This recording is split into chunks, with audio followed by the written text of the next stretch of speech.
Hello students. तो मेरा नाम अनु गुप्ता है और मेरा एक टेलीग्राम चैनल है जिसके ऊपर बच्चे कुछ डाउट्स पूछते हैं। एक्चुअली टेलीग्राम ग्रुप है जो इस नाम से जाता है @physics by अनु सर। और उसके ऊपर जो बच्चे डाउट पूछते हैं वो मैं एक कुछ नया स्टार्ट कर रहा हूँ जिसके अंदर मैं उन डाउट्स को या जो टॉपिक्स वो बोलते हैं उन टॉपिक्स को थोड़ा बहुत ब्रीफली डिस्कस करके और उन बच्चों को के डाउट्स को क्लियर करने की कोशिश करता हूँ। और रिगार्डिंग जो वीडियोस हैं वो मैं यूट्यूब के चैनल पे डाल रहा हूँ। तो खैर शुरू करते हैं। अब मैंने लास्ट टाइम अभी कुछ दिन पहले मैंने पूछा था उन बच्चों से कि भाई क्या कुछ पढ़ना चाहते हो, तो कुछ बच्चों ने कहा कि सर मैग्नेटिक मोमेंट समझने में दिक्कत आती है। तो ठीक है भाई, आज फिर अपन शुरुआत करते हैं मैग्नेटिक मोमेंट की। Magnetic moment. अब क्वेश्चन ये है कि भाई क्या होता है मैग्नेटिक मोमेंट। मैग्नेटिक मोमेंट को हम लोग म्यू से रिप्रेजेंट करते हैं या उसको कैपिटल एम से रिप्रेजेंट करते हैं। ये एक वेक्टर क्वांटिटी होती है। होती किसकी है, पहली बात तो ये है। तो ये होती है मैग्नेटिक मोमेंट जो है ये एक कोई भी लूप अगर होगा तो उस लूप की के अंदर जिसमें अंदर करंट जा रहा होगा उसकी एक प्रॉपर्टी है। ठीक है। अब वैसे तो खैर वो प्रॉपर्टी का यूज़ क्या है, प्रॉपर्टी का यूज़ तो ये होता है कि torque is equal to M vector cross B vector होता है वैसे तो। ठीक है, लेकिन इसका हम लोग को क्या फ़ायदा होता है, तो torque vector is equal to M cross B होता है। ठीक है, वो तो बात की बात है जब बी दे रखा होगा किसी बी मतलब मैग्नेटिक फील्ड, किसी मैग्नेटिक फील्ड के अंदर जब कोई मैग्नेटिक मोमेंट रखा होगा तो उसके ऊपर लगने वाली जो टॉर्क होगी वो इस एक्सप्रेशन से गिवन है। ये एक बात हो गई। पर जो दूसरी बात यहाँ पे आती है वो ये है कि जब हम बात करते हैं इसकी मैग्नेटिक मोमेंट की, तो मैग्नेटिक मोमेंट पहले हमें किसी लूप के लिए मैग्नेटिक मोमेंट निकालना पड़ता है। अगर यहाँ पे करंट आई है, ठीक है, आई करंट दौड़ रहा है, तो मैं ये कह सकता हूँ कि मैग्नेटिक मोमेंट का जो फॉर्मूला होता है, ठीक है, वो that formula is given by m is equal to I N A. ठीक है, म्यू वेक्टर, म्यू और m दोनों से ही रिप्रेजेंट करते हैं इसको। तो m vector is equal to I N A vector. Now please note यहाँ पे ये जो it is given by I N A vector और एरिया का जो वेक्टर है वो कहाँ से आएगा। तो एरिया वेक्टर का मतलब क्या हुआ, एरिया वेक्टर पहली बात तो यहाँ पे आई क्या है, आई इज द करंट जो इस लूप के अंदर जा रहा है, N is the number of turns, कितने टर्न्स हैं इस लूप के अंदर, कितनी बार वो तार को गोल गोल घुमाया गया है। और एरिया ए जो होता है वो होता है इसका एरिया वेक्टर। एरिया वेक्टर का मतलब मैग्नीट्यूड, तो ये जो डायरेक्शन है वो हो ही गया, सॉरी मैग्नीट्यूड तो जो एरिया का एक्चुअली वैल्यू है वो हो ही गई। और जो डायरेक्शन है that is actually given by right hand rule. Right hand rule का मतलब क्या हुआ कि अगर आपने करंट के डायरेक्शन में अपने राइट हैंड की उंगलियों को घुमाया, ठीक है, मैं एक डायग्राम और बना लेता हूँ यहाँ पे कि भाई जैसे मान लो ये एक लूप है और इसमें इस तरीके से करंट जा रहा है। ठीक है, ये मेरे थोड़े शैबी वर्क को प्लीज़ थोड़ा सा आप बेयर करें क्योंकि ये this is the first time that I am making a video on iPad. तो एनीवेज अब यहाँ पे जो करंट जा रहा है वो अगर ये ऐसा करंट है और वो आप यहाँ पे ध्यान से देखो क्लॉकवाइज जा रहा है, तो अगर वो क्लॉकवाइज जा रहा है तो हम क्या करेंगे, अपने राइट हैंड की उंगलियों को लेंगे और उनको कर्ल करेंगे करंट के डायरेक्शन में। कैसे करेंगे, राइट हैंड की उंगलियों को कर्ल करेंगे, मतलब ये हो गया आपका नाखून राइट हैंड की उंगलियों का, और ये यहाँ से उंगली शुरू हो रही है और ये यहाँ तक नाखून आ रहा है। ठीक है, तो राइट हैंड की उंगलियों को हम लोग कर्ल करेंगे करंट के डायरेक्शन में। तो अंगूठा, राइट हैंड का अंगूठा जिस डायरेक्शन में पॉइंट कर रहा होगा, अब इस केस में देखोगे तो राइट हैंड का अंगूठा अंदर की तरफ पॉइंट कर रहा होगा बोर्ड के इसके स्क्रीन के अंदर की तरफ, तो इसको हम लोग रिप्रेजेंट करेंगे क्रॉस से। ठीक है, तो आप ये बात आई हो आपको पता होगी कि क्रॉस का मतलब अंदर की तरफ होता है और डॉट का मतलब बाहर की तरफ होता है। ठीक है, तो इसका मतलब यहाँ पे जो एरिया का वेक्टर आया that is the direction of the area vector is actually given by the right hand rule. ठीक है, और राइट हैंड रूल से अगर वो गिवन है, इस बात का मतलब क्या हुआ कि यहाँ पे उंगलियाँ कर्ल करी हमने करंट के डायरेक्शन में, तो राइट हैंड के अंगूठे ने जो डायरेक्शन दिखाया वो हो गया हमारा right hand rule area vector का डायरेक्शन। अब जैसे ही एरिया वेक्टर का डायरेक्शन निकल के आया, वही एरिया वेक्टर का डायरेक्शन एक्चुअली मैग्नेटिक मोमेंट का डायरेक्शन भी है। ठीक है, तो यानी कि इस केस में अगर मैं पूछूं मैग्नेटिक मोमेंट कितना हो जाएगा, तो वो हो जाएगा आई, तो आई है ही सही। ठीक है, नंबर ऑफ टर्न्स कितने हैं, एक ही टर्न है क्योंकि एक ही लूप है, और एरिया अगर एक साइड ए है और ये स्क्वायर है तो एरिया हो जाएगा ए स्क्वायर, और जो डायरेक्शन आ गया वो आ गया अंदर की तरफ, तो मैग्नेटिक मोमेंट हो गया आई ए स्क्वायर इनवर्ड्स। ठीक है, ऐसे अगर एक और एग्जांपल देखें अगला, कि भाई अगर मान लीजिए कि एक सर्कुलर रिंग होती और उस सर्कुलर रिंग में करंट जा रहा होता आई और उसका रेडियस होता आर और नंबर ऑफ टर्न्स होते मान लीजिए 2, तो इसका मैग्नेटिक मोमेंट कैसे गिवन था, तो वो हो जाता करंट हो गया आई, नंबर ऑफ टर्न्स हैं 2, आई एन ए मीना। ठीक है, इसको हमेशा ध्यान रखना, M equal to I N A, M equal to I N A, Meena Meena. तो मीना से आपको अच्छे से याद रह जाएगा क्योंकि मीना तो याद रह ही जाएगी। ठीक है, तो एम आई एन ए, बस इस बात का ध्यान रखना इक्वल टू का निशान कहाँ पे लगाना है। ऐसा नहीं हो कि अपन M I equal to N A कर दें। ठीक है, वो Mission Impossible equal to not available नहीं है, तो ये गलत हो जाएगा। सही क्या है, Meena, M equal to I N A, ये रहा आई, ये रहा एन, और एरिया यहाँ पे कितना हो जाएगा, पाई आर स्क्वायर। अच्छा, डायरेक्शन इसका क्या आएगा, अंदर की तरफ आएगा या बाहर की तरफ आएगा, इसका डायरेक्शन क्या आएगा, अंदर की तरफ आएगा या बाहर की तरफ आएगा, इसका डायरेक्शन भी अंदर की तरफ आएगा। क्यों, क्योंकि फिर से मैंने अगर राइट हैंड की उंगलियों को इधर कर्ल किया करंट के डायरेक्शन में, तो एरिया का जो अंगूठा जो होगा वो अंदर की तरफ पॉइंट करेगा राइट हैंड का, और इसलिए करंट का डायरेक्शन अंदर की तरफ आ जाएगा। ठीक है, अच्छा चलो एक और सवाल करते हैं। अगला क्वेश्चन ये करते हैं, थोड़ा सा हम दोस्तों थोड़ा कॉम्प्लिकेट करते हैं चीज़ों को, कि भाई मान लो कि एक सर्कुलर रिंग होती, ठीक है, जिसका रेडियस होता आर और जिस पे टोटल चार्ज रखा होता क्यू।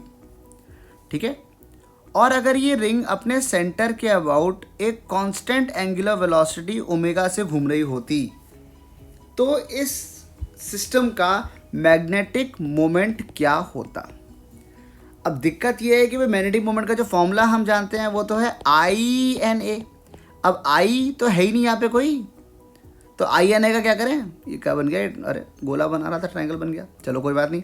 तो M equal to I N A में आई क्या है, आई तो है ही नहीं, तो अगर आई नहीं है तो क्या करें यहाँ पर, यहाँ पर कोई बात नहीं, हम एक क्या करते हैं, ऐसा सोचते हैं कि एक यहाँ पे एक काम करते हैं, चौकीदार बैठा देते हैं, बेसिकली एक काउंटर बैठा देते हैं, तू बस नापता रहे क्या हुआ, एक टाइम पीरियड में क्या हुआ। Now one time period is actually equal to 2 pi by omega, क्योंकि रिंग ओमेगा से घूम रही है तो इसका मतलब ये 2 पाई बाय ओमेगा टाइम में एक सर्कल पूरा कंप्लीट कर लेगी। उतनी देर में ये चौकीदार ने कितना चार्ज जाता हुआ देखा, उतनी देर में देखा, चौकीदार ने देखा कि क्यू चार्ज गुजर गया। तो चलो मैं करंट नहीं निकाल सकता तो कोई बात नहीं, मैं एवरेज करंट निकाल लेता हूँ। एवरेज करंट क्या हो जाएगा, टोटल चार्ज जो बहा divided by total time taken. ठीक है, और टोटल चार्ज जो बहा अगर वो टोटल टाइम टेकन हो गया, इसका मतलब तो हम ये कह सकते हैं टोटल चार्ज कितना बह गया, क्यू बह गया, टाइम कितना लगा 2 पाई बाय ओमेगा। ठीक है, तो 2 पाई बाय ओमेगा का टाइम लग गया, और इसका मतलब मैं ये कह सकता हूँ कि भाई करंट की वैल्यू आ गई क्यू ओमेगा बाय 2 पाई। ठीक है, अब करंट की वैल्यू 2 क्यू ओमेगा बाय 2 पाई आ गई, तो इसका मतलब अब मैं ये कह सकता हूँ कि मैग्नेटिक मोमेंट की वैल्यू क्या आ गई, आई एन ए।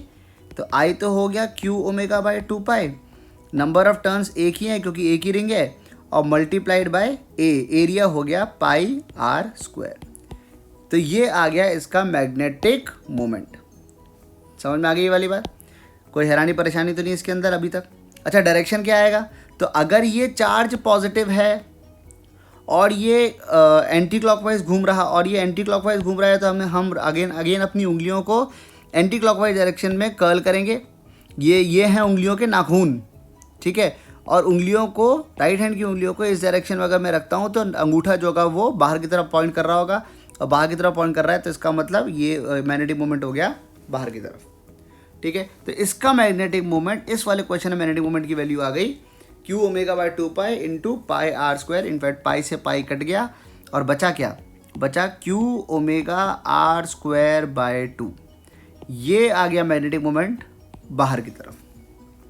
समझ में आई बात, ये आ गया एक मैग्नेटिक मोमेंट को निकालने का तरीका। अच्छा, अगली चीज़ क्या होती है, जैसे इसी का एक एग्जांपल और लेते हैं कि भाई यहाँ तो पूरी रिंग जो थी वो घूम रही थी। अगर मान लो कि एक डिस्क होती, अब ध्यान से समझना, ठीक है, अब चीज़ें थोड़ी और ज़्यादा इंटरेस्टिंग होने वाली हैं। मान लो एक डिस्क है जिसकी चार्ज डेंसिटी सिग्मा से गिवन है, रेडियस उसका आर है और ये भी घूम रही है ओमेगा से। और अब कोई आपसे पूछे बताओ, अब बताओ एंगुलर मोमेंट, ये मैग्नेटिक मोमेंट क्या होगा। तो अब मैग्नेटिक मोमेंट कैसे निकालोगे आप, तो मैग्नेटिक मोमेंट निकालने का तरीका क्या हो जाएगा, इस बार हम क्या करेंगे, हम यहाँ पे लेंगे एक पतली सी रिंग, एक पतली सी मतलब एक एलिमेंट ले लेते हैं, ठीक है। जैसे ही हमने वो एलिमेंट लिया, उस एलिमेंट का रेडियस है आर और उसकी चौड़ाई है डी आर। थोड़ा सा बड़ा कर लेते हैं इसको ताकि अच्छे से समझ में आए। तो रेडियस है आर और चौड़ाई है डी आर, ठीक है। इसमें थोड़ा सा वो जो रिंग है वो गड़बड़ लग रही है मुझे, तो उसको थोड़ा सा ठीक कर लेते हैं अपन कि भाई रिंग जो है वो लगनी तो ऐसे मतलब कंसेंट्रिक चाहिए ना। अरे यार ये फिर अजीब सी बन गई, चलो कोई बात नहीं, अपन तो एक सिंपल सी बना लेते हैं।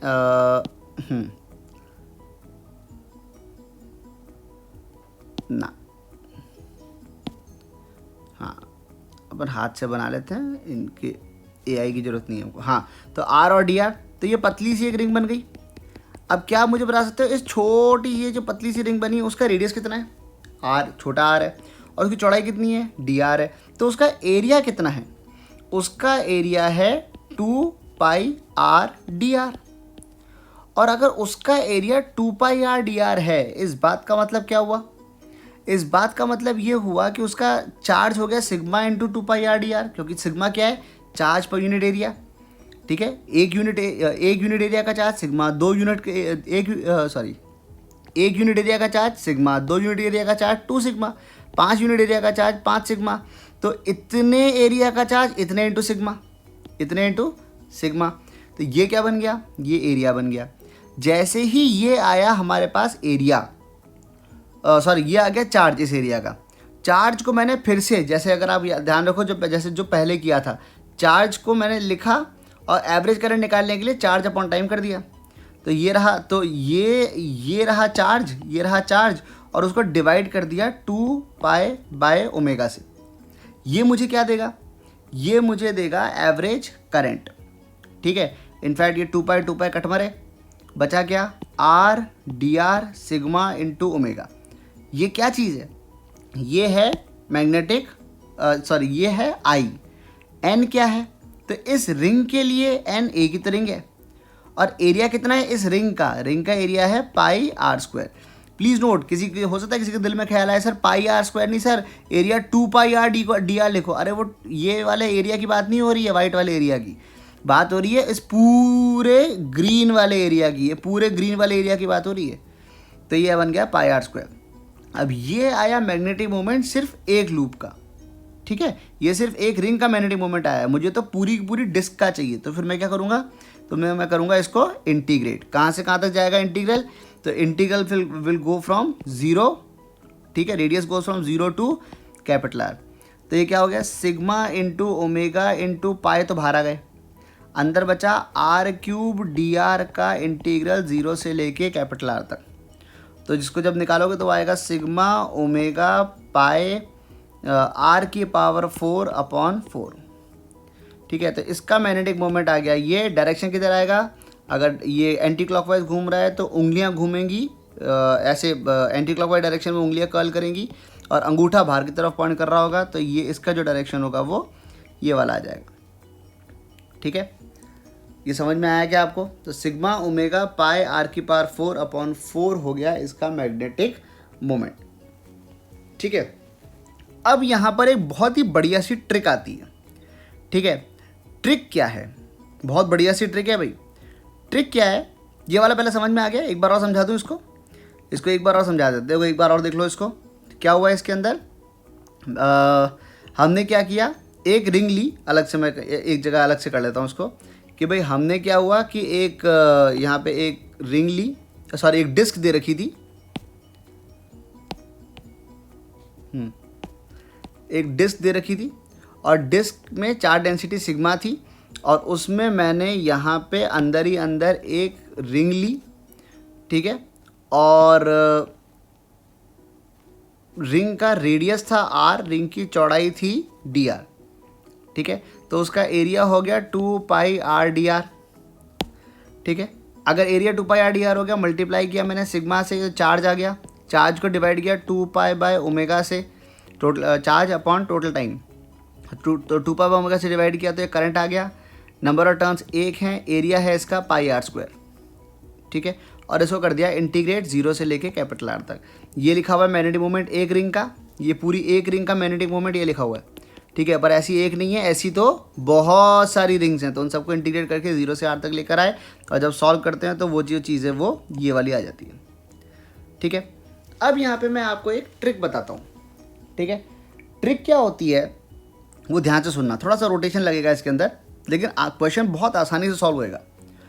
ट्रिक ये है कि अगर मैं यहाँ पे लिखूँ L अपॉन मैग्नेटिक मोमेंट, ठीक है, L अपॉन M लिख लो, एक्चुअली म्यू मैंने क्यों लिखा अभी आपको समझ में आएगा। L होता है एंगुलर मोमेंटम, एंगुलर मोमेंटम होता है वैसे आई ओमेगा नॉर्मली, तो L अपॉन म्यू की जो वैल्यू होती है वो बराबर होती है 2m/q के। अब ये किस केस में होती है, ये जेई में ऑलरेडी एक सवाल आ चुका है इसके ऊपर, तो ये किस केस में होती है ये समझो। ये तब होती है जब जिस तरीके से, जैसे यहाँ पे पूरी डिस्क के ऊपर, इस वाले केस में पूरी डिस्क के ऊपर चार्ज यूनिफॉर्मली फैला हुआ था, वैसे ही अगर पूरी डिस्क के ऊपर मास यूनिफॉर्मली फैला होता और जिस ओमेगा से ये घूम रहा है उसी ओमेगा से वो मास वाली डिस्क भी घूम रही होती, तो उसका एंगुलर मोमेंटम अगर मैं यहाँ लिखूँ और उसका मैग्नेटिक मोमेंट अगर मैं यहाँ लिखूँ, तो उन दोनों का रेशियो वो 2m/q के बराबर ही आता है। वो रेशियो अभी भी 2m/q के बराबर ही आता है। तो बच्चों क्या समझ में आई आपके? तो हम ये कह सकते हैं, जो अगर आप चाहो तो लिख सकते हो, लिखोगे क्या कि if the mass and charge, if mass and charge are distributed in the same fashion,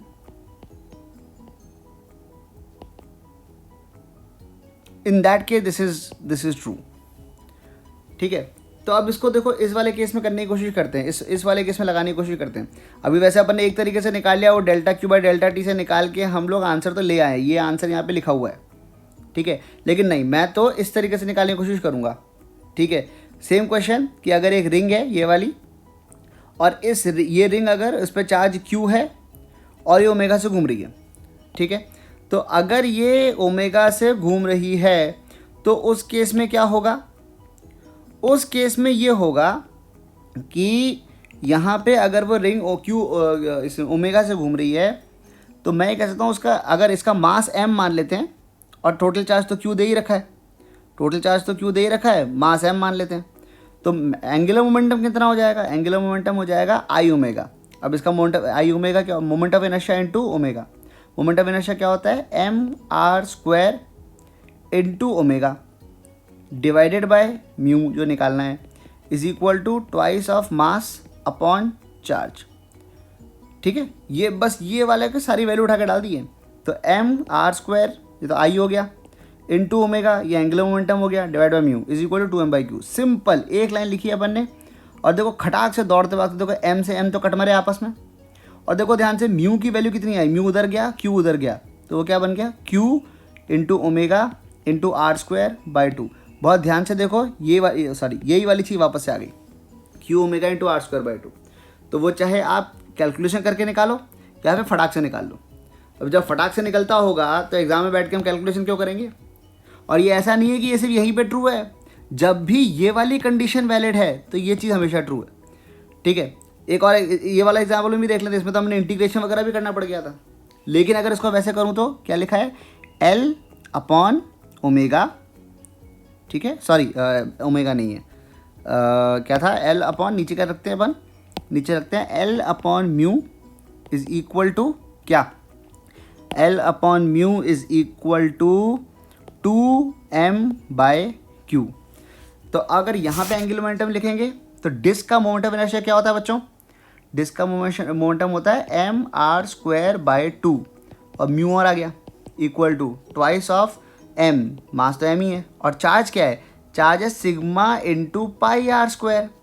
पूरी डिस्क का चार्ज कितना माना जाएगा? ये पूरी डिस्क का एरिया कितना है, पाई आर स्क्वायर है। तो उसको जब मैं मल्टीप्लाई करूँगा सिग्मा से तो चार्ज आ जाएगा एम आर स्क्वायर बाई ये sorry sigma into pi are square.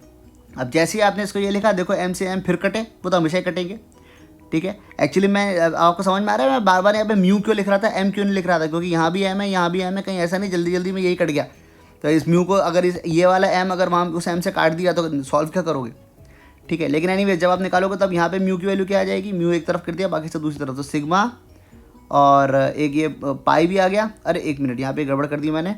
Angular momentum जब मैं निकाल रहा था तो एम आर स्क्वायर लिखा, ओमेगा तो लिखना था, moment of inertia into omega, ये तो होगा एंगुलर मोमेंटम। तो सिग्मा की वैल्यू क्या आ गई, सिग्मा की वैल्यू आ गई पाई आर की power 4 into omega into sigma. तो म्यू की वैल्यू हो गई सिग्मा पाई आर की पावर 4 इंटू ओमेगा, और ये 2 और 2 नीचे आ गए 4, और ध्यान से देखो यही वाला एक्सप्रेशन फिर से आ गया, ठीक है। तो ये बहुत बढ़िया शॉर्टकट है खटाक से कोई भी एंगुलर मोमेंटम निकालने के लिए।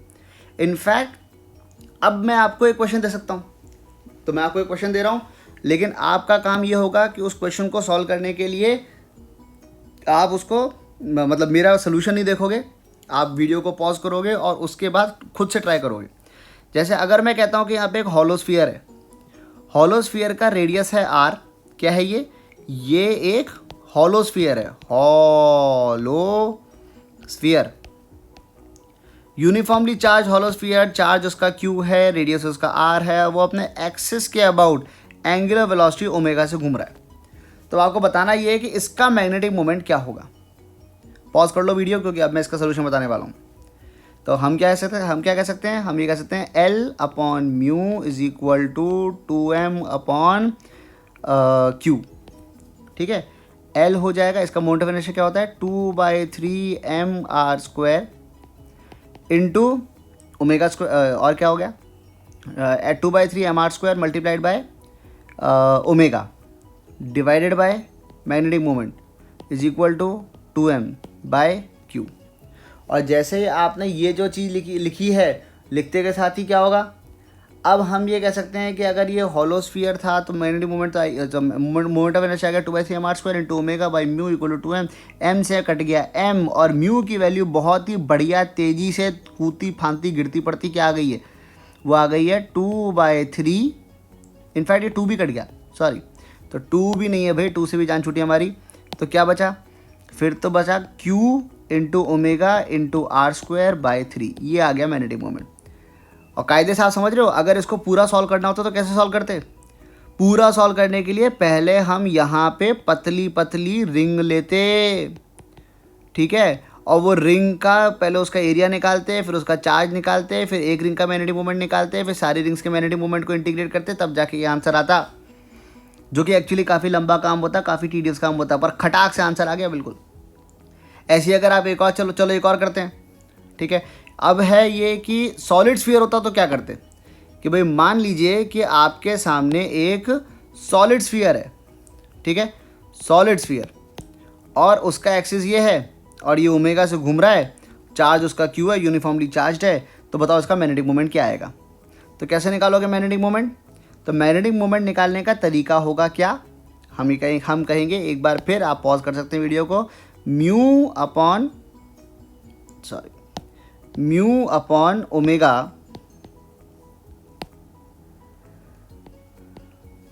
ओमेगा नहीं, म्यू अपॉन, अरे सॉरी पूरे गड़बड़ कर दिया, खैर L upon mu is equal to 2m by Q.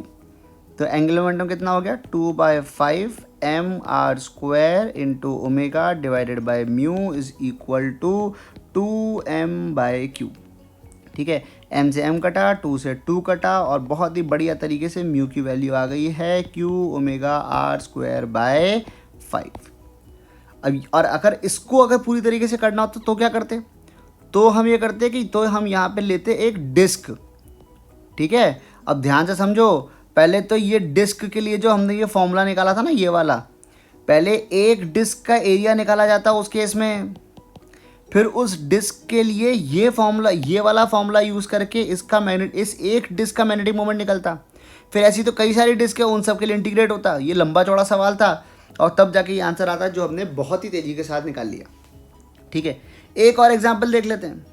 जो एक और एग्जाम्पल है वो ये है कि अगर मान लीजिए कि यही जो सॉलिड स्फीयर है, ठीक है, यही वाला सॉलिड स्फीयर ले लेते हैं, ठीक है, सॉलिड स्फीयर है ये, और इस बार दिक्कत ये है कि ये सॉलिड स्फीयर, एक सेकेंड, स्फीयर अच्छा नहीं बना, हाँ अब बनेगा सुंदर सा स्फीयर मेरा। तो ये जो सॉलिड स्फीयर है वो मान लो कि इस बार वो अपने एक्सिस के अबाउट एंगल, सॉरी ये डायमीटर के अबाउट नहीं घूम रहा है, ये अपनी टेंजेंट के अबाउट घूम रहा है एंगुलर वेलोसिटी से। चार्ज इसका क्यू है। तो यहाँ इस वाले पिछले वाले केस में तो कम से कम एलिमेंट तो निकाल लेते, इस केस में, इस वाले केस में तो एलिमेंट भी समझ में नहीं आएंगे क्या करना है, लेकिन आंसर हमारा आ जाएगा। आंसर कैसे आएगा? L by mu is equal to 2m by Q. तो L क्या हो जाएगा? L हो जाएगा इसका एंगुलर मोमेंटम। तो इसके अबाउट जो मोमेंट ऑफ इनर्शिया होता है वो 2/5 mr² होता है।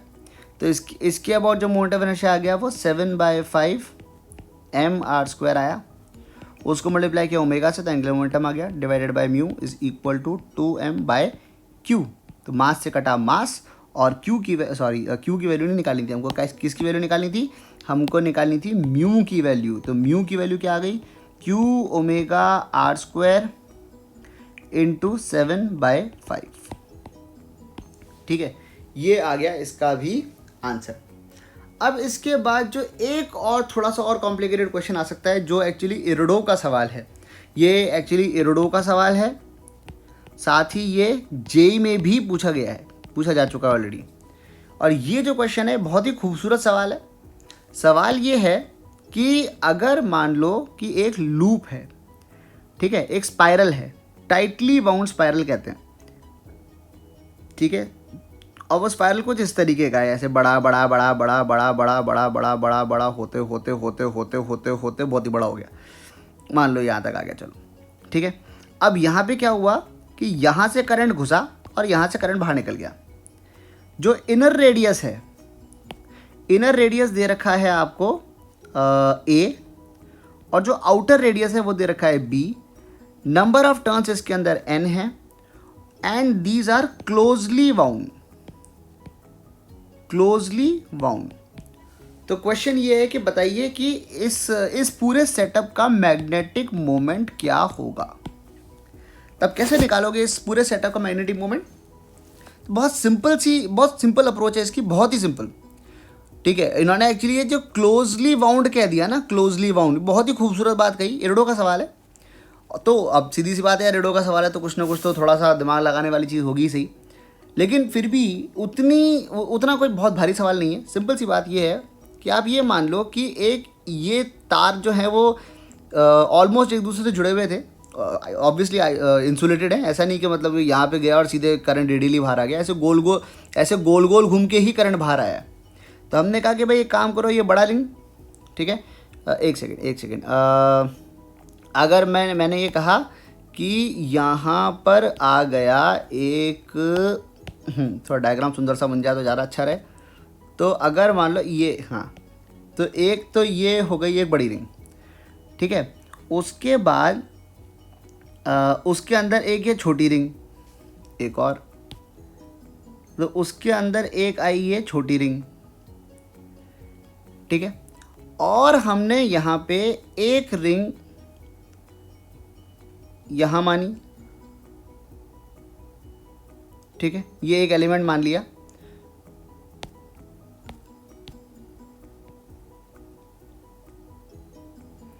और एक एलिमेंट इसके जस्ट बाहर एक और मान लिया। बाहर नहीं, ये तो अंदर हो गया, पर चलो कोई बात नहीं, ठीक है। अब क्या हुआ कि ये जो एलिमेंट्स आए हैं, इनके लिए हम ये कह सकते हैं कि बेसिकली ये जो रेडियस हुआ, इसका अंदर इसका रेडियस मैंने आर माना और इसकी चौड़ाई है वो डी आर होगी। पतली सी एक रिंग मान ली, बेसिकली मैंने इस वाले पार्ट की ही एक पतली सी रिंग मान ली इसके अंदर ही अंदर, ठीक है।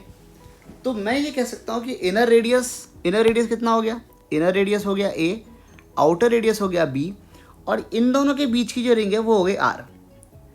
अब सिंपल सी बात यहाँ पे ये है कि टोटल नंबर ऑफ टर्न्स दे रखे थे n, वो n जो टर्न थे वो कितनी चौड़ाई में थे, वो इतनी चौड़ाई में थे।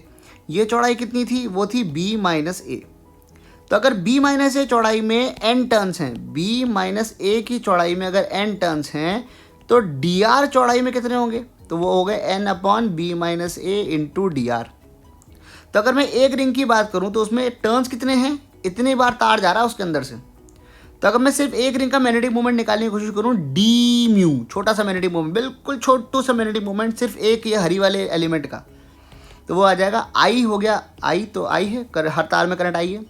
नंबर ऑफ टर्न्स हो गए एन अपॉन बी माइनस ए इंटू डी आर, और उसका एरिया हो गया उसके अंदर का पूरा एरिया, और वो हो गया पाई आर स्क्वायर। ये एक रिंग का एरिया आया, ये किसका एरिया आया, एक रिंग का। और अगर मुझे पूरा एरिया निकालना है तो क्या करना पड़ेगा, इसको करना पड़ेगा इंटीग्रेट, जिसमें रेडियस कहाँ से कहाँ तक जाएगा, कम से कम रेडियस कितना है, कम से कम रेडियस है ए, और ज़्यादा से ज़्यादा रेडियस है बी, तो वो जाएगा ए से लेके बी तक। ठीक है, तो डी म्यू की वैल्यू, इसको इंटीग्रेट करेंगे 0 से लेके म्यू तक, इज इक्वल टू, और ये आ गया I N pi by B minus A, तो बाहर ही आ गया, आई गया, एन गया, बी माइनस ए गया, पाई गया, अंदर क्या बचा आर स्क्वायर, तो वो बन गया आर क्यूब बाय 3। तो 3 को यहाँ ले आए और बी क्यूब माइनस ए क्यूब। ठीक है, और ये तो खैर चीज़ जो है वो पूरी की पूरी सॉल्व होके बन ही गई, क्या बन गई, म्यू, मैग्नेटिक मोमेंट। तो इसका जो मैग्नेटिक मोमेंट आ जाता है वो ये एक्सप्रेशन आ जाता है। ठीक है, तो ये हुई कुछ बढ़िया बढ़िया सवाल मैग्नेटिक मोमेंट के। आई होप आपको ये क्वेश्चंस समझ में आए होंगे। आई होप आपको ये जो हमारा फॉर्मूला है, कौन सा, ये L/2m वाला, ये फॉर्मूला आपके अब काम आएगा, आप इसको बढ़िया से यूज़ करोगे। और बाकी मैग्नेटिक मोमेंट के अंदर आपने देख ही लिया। अब आपको और कोई भी डाउट हो तो आप इस टेलीग्राम चैनल पे जाके, ये फिजिक्स बाय अनुसार वाले टेलीग्राम चैनल पे जाके आप मुझे पिंग कर सकते हो, वहाँ पे उसको ज्वाइन कर लो। इस चैनल को भी सब्सक्राइब कर लो, ताकि आपको कोई नए क्वेश्चंस अगर आपको मिलते हैं या कोई ऐसी चीज़ें मिलती हैं तो मैं यहाँ पे अपलोड अब से आगे से करता रहूँगा। ठीक है, थैंक यू।